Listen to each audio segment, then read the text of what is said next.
అండి, lemon rice పోపు దినుసులు.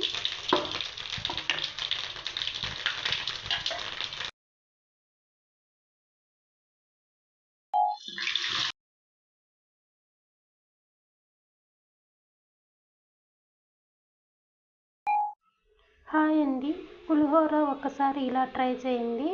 Onion వేయకుండా పులిహోర ఆయిల్ వేసుకొని పోపు దినుసులు, పల్లీలు అన్నీ వేసుకొని వేయించుకొని కొన్ని పచ్చిమిర్చి, కొన్ని ఎండుమిర్చి వేసుకొని తర్వాత సాల్టు, పసుపు పొడి వేసుకొని వేగాక తర్వాత నిమ్మపండు గుజ్జు వేసేసి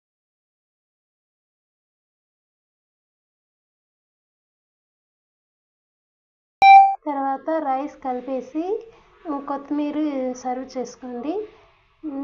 ఇల్లంతా